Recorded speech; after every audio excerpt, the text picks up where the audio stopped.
علیہ الصلوۃ والسلام کا ہے کہ ثلاث من کن فیہ فقد رزق خیر الدنیا والآخرہ، کہ اگر کسی میں تین خصوصیتیں ہوں تو اس کو دنیا اور آخرت کی بھلائی عطا کر دی جاتی ہے۔ ناظرین غور کیجئے گا، آج دنیا کی زندگی ہے، دنیا کی زندگی میں نشیب و فراز ہے، سب برابر نہیں ہے۔ آپ کائنات میں کوئی ایسا انسان مجھے نہیں دکھا سکتے جو ہر جہت سے سالم ہو، جس کے یہاں کوئی بھی کمی نہ ہو، ہر جہت سے مکمل طور پر 100% 100% سالم ہو۔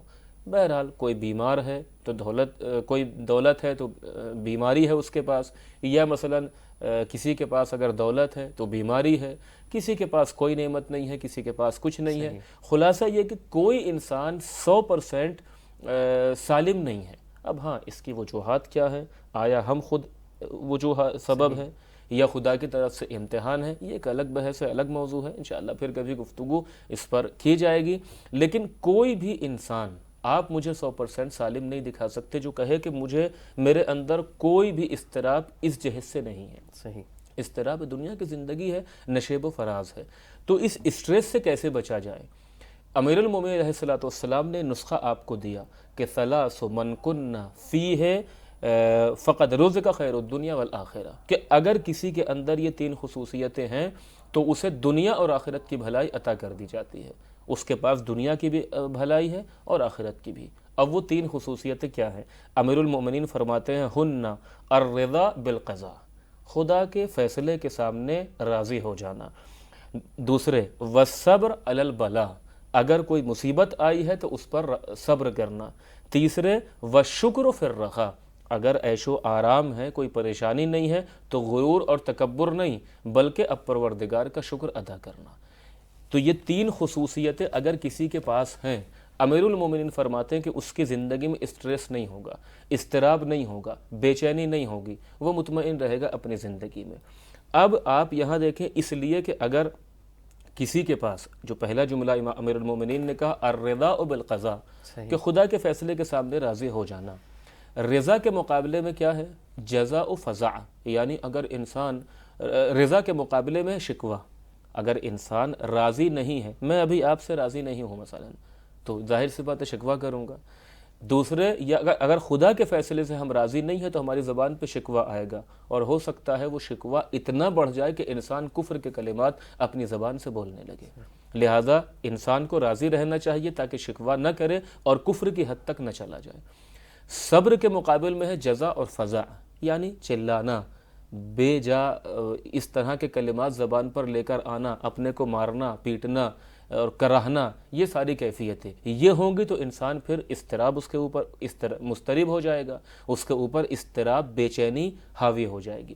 شکر کے مقابل میں ہے کفران، یعنی اگر انسان شکر نہیں کرے گا تو کفران نعمت کرے گا، اور کفران نعمت کس چیز کا سبب ہے؟ نعمت کے سلب ہونے کا سبب ہے۔ یہ جو امیر المومنین نے تین خصوصیتیں بیان کی کہ اگر کسی کے پاس یہ تین خصوصیتیں ہیں تو اب اس کے یہاں اضطراب نہیں ہے، بے چینی نہیں ہے۔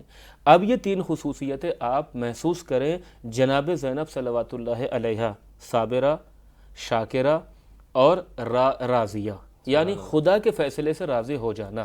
جناب زینب صلوات اللہ علیہا نے اپنے بابا سے اس کلام کو سنا، خدا سے علم حاصل کیا، امیر المومنین سے علم حاصل کیا، اب ان کے یہاں رضا ہے، خدا کے فیصلے پہ ہم راضی ہیں۔ اگر خدا کا فیصلہ ہے کہ میرا بھائی شہید ہو جائے، ہم راضی ہیں، ہماری زبان پہ شکوہ نہیں ہے۔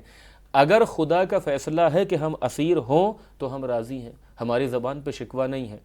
اسی طریقے سے ہمارے یہاں اگر خدا کا فیصلہ ہے کہ ہم اسیر ہوں، ہم بے پردہ کوفہ و شام کے دربار میں پھرائے جائیں، تو ہمارے یہاں صبر ہے، ہمارے یہاں شکر ہے کہ پروردگار نے ہمیں اس حال میں رکھا۔ کیوں؟ وجہ کیا ہے؟ اس کے رضا کی خاطر۔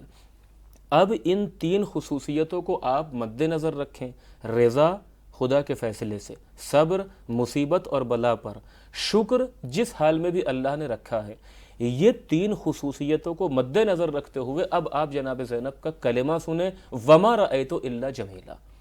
یہ جملہ عرفاء کے بقول عرفانی لہجے میں مکمل توحید کا اعلان ہے، اس لیے کہ خدا کی خاطر اگر کوئی کام انجام دیا جائے تو اب انسان کو اس میں درد محسوس نہیں ہوتا ہے، اس میں تکلیف محسوس نہیں ہوتی ہے، اس لیے کہ اس کا مقصد بڑا ہے اس کے سامنے۔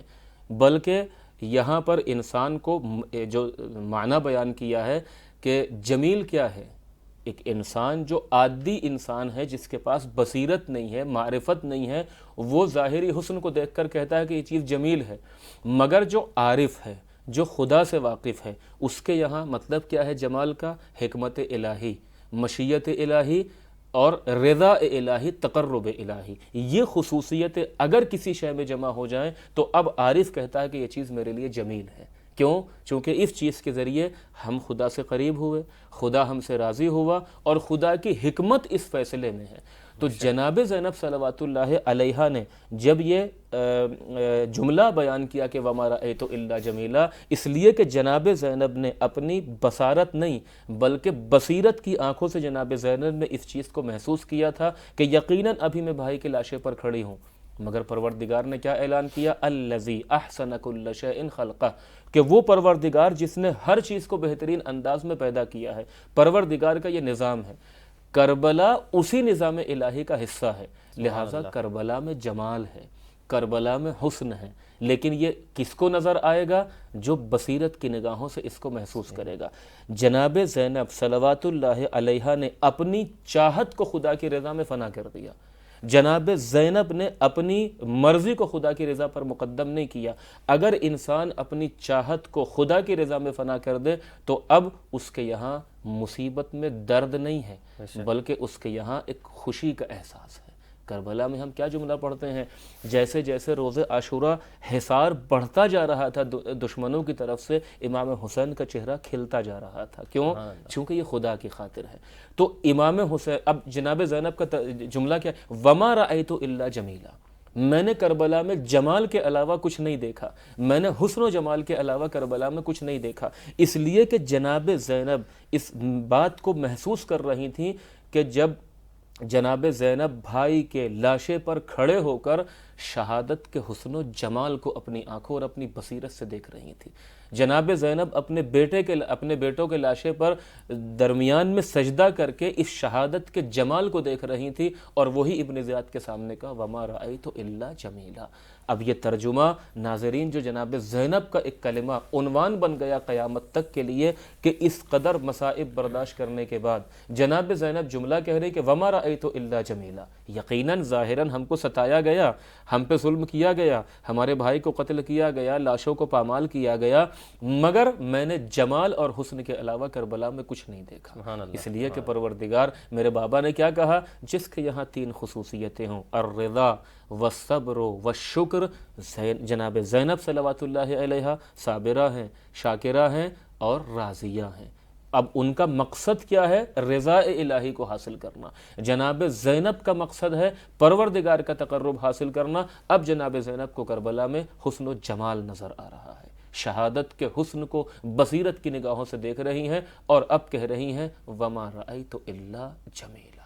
سبحان اللہ، اتنا عمدہ انداز سے بیان فرما رہے تھے کہ حضرت زینب سلام اللہ علیہ کا یہ جملہ رہتی دنیا تک کہ جب انسان اس کو پڑھتا ہے، اس میں غور کرتا ہے، تو وہ پہلو نکلتے ہیں کہ انسان سوچے کہ اس قدر مصائب کے باوجود بھی کتنے خوبصورت جملات ادا کر رہی ہیں بی بی زینب سلام اللہ علیہ۔ وما رأیت الا جمیلا، میں نے تو اللہ سے خوبصورتی ہی دیکھی ہے، وہ حسن، وہ ایک اچھا معاملہ۔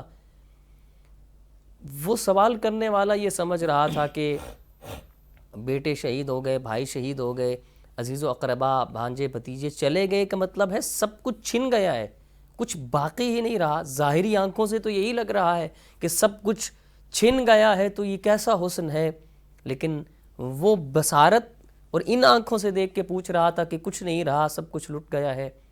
اور بی بی زینب سلام اللہ علیہ بصیرت سے جواب دے رہی تھی، میں نے سب کچھ لٹا کے ہی تو سب کچھ پا لیا ہے، یہی تو اللہ کی رضا ہے جسے میں